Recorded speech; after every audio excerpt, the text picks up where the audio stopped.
Assalamualaikum warahmatullahi wabarakatuh. Alhamdulillah, salatu wassalamu ala rasulillah, ma ba'd. Kaum muslimin yang dirahmati Allah subhanahu wa ta'ala, kali ini kita akan membahas ceramah Bapak Kiai Haji Said Aqil Siraj, di mana Pak Said ini menceritakan bahwa dirinya diberi kabar oleh BNPT, bahwasannya BNPT sudah mengantongi data bahwa ada 198 pesantren di Indonesia yang sudah terpapar radikalisme.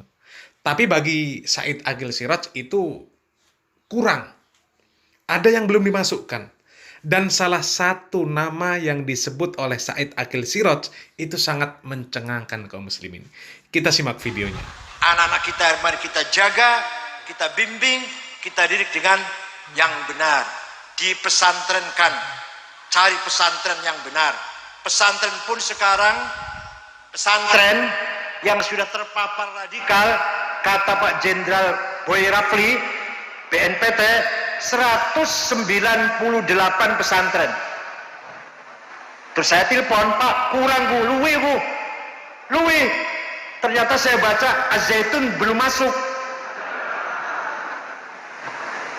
Yayasan Ali Abi Tholib Surabaya Ampel belum masuk. Pak Boy, kurang masih kurang. Jadi menurut data BNPT, Komjen Boy Rafli, pidato atau pemaparan di DPR, pesantren radikal ada 198. Menurut saya lebih dari itu. Hati-hati nggih, pesantren anak hati-hati ya. Sing jelas-jelas beres, jelas-jelas lah pesantren anak sing jelas bebas, kempeh, babakan, buntet, gedongan, lamun radang ngetan ya Tegarejo, Lasem, Lirboyo, sing jelas-jelas lah. Jelas-jelas aja luru pesan sing aneh-aneh, sing anyar-anyaran lah.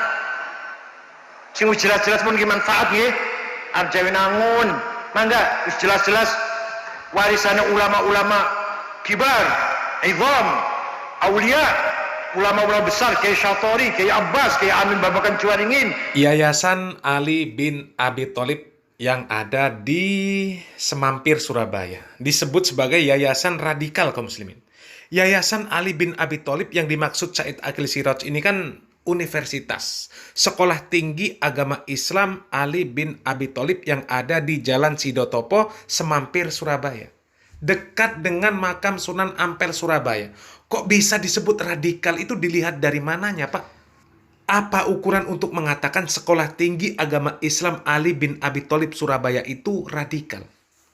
Orang kegiatan mereka jelas, dakwah mereka jelas, menyebarkan sunnah, mengajak kepada ketaatan, memberantas kesyirikan, kebid'ahan, memberantas khurafat, memberantas kemaksiatan. Dakwah mereka tidak mengajak untuk fanatik golongan, tidak fanatik tokoh, tidak fanatik ormas. Dakwah mereka ini menyeru kepada kebenaran Al-Quran dan Sunnah, bukan seperti kelompokmu, Pak Said. Ya, kalau nggak NU neraka, kalau nggak NU salah semua. Ini karena Anda terang-terangan, kelompok Anda terang-terangan menyebut seperti itu. Peran agama harus kita pegang. Imam masjid, khotib-khotib, KUA, Pak Menteri Agama harus dari NU. Kalau dipegang selain NU, salah semua. Kalau dipegang selain NU, salah semua. Kalau dipegang selain NU, salah semua. NU niku nek cara kula mboten mung organisasi keagamaan kemasyarakatan. NU niku wis agama. Ora NU neraka. Ora NU neraka. Ora NU neraka. Nggih, Pak. Soal ana wong sing ora NU kok mlebu swarga ditulung karo wong NU gampang. Justru yang seperti itu yang radikal. Jadi Anda ini maling teriak maling. Kelompok Anda yang radikal tapi menuduh orang lain yang radikal. Ya coba buktikan.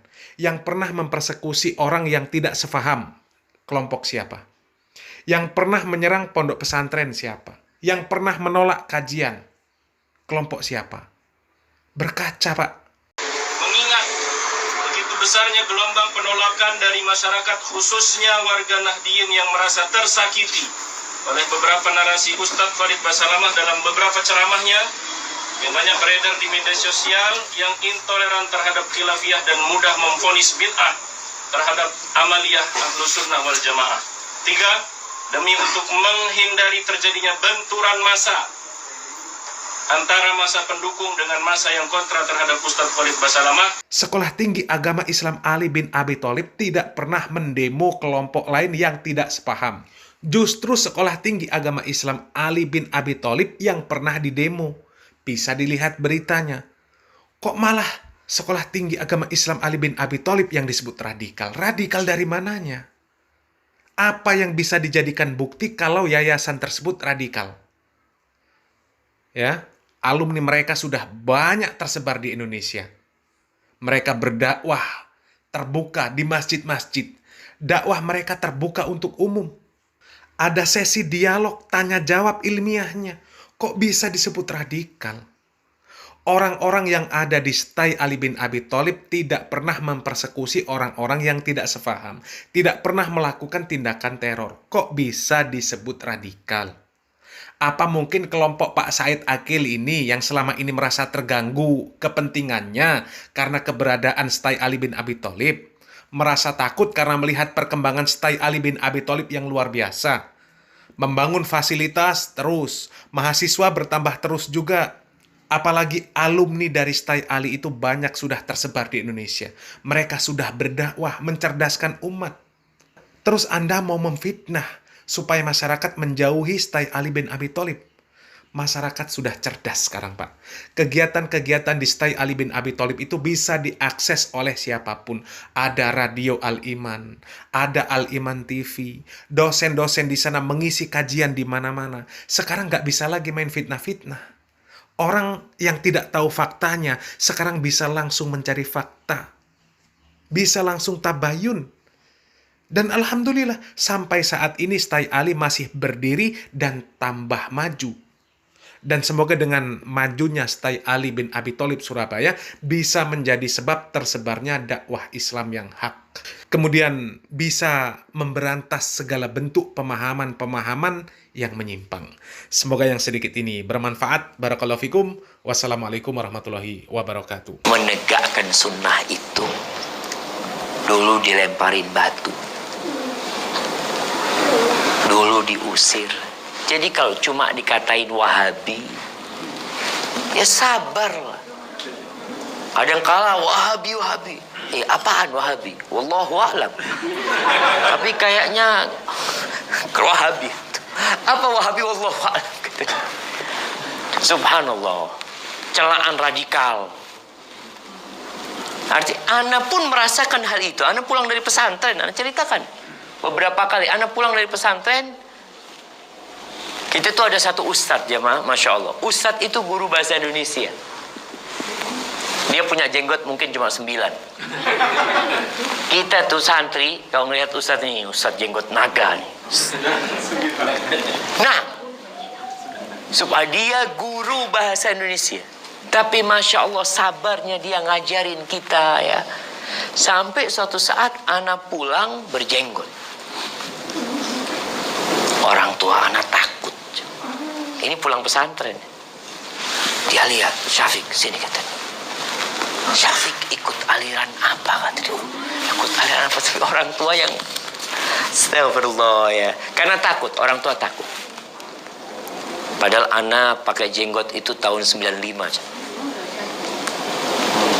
Kelas 3 SMA. Waktu itu. Kelas 3 SMA pakai jenggot. Ya itulah, didudukkan di sidang sama orang tua. Karena mereka takut ikut aliran macam-macam. Jadi kalau anti mungkin pakai jilbab panjang, belajar sunnah, dituduh macam-macam, sabar. Terus apa yang harus kita lakukan? Sampaikan kepada mereka, aku sedang belajar Islam. Aku sedang belajar. Aku selama ini nggak tahu sama agamaku. Aku ini Islam keturunan. Sedangkan aku baca katanya dalam Al-Quran disebutkan, ya ayyuhalladzina amanu udkhulu fis silmi kafah. Masuklah ke dalam Islam secara keseluruhan. Aku sedang belajar.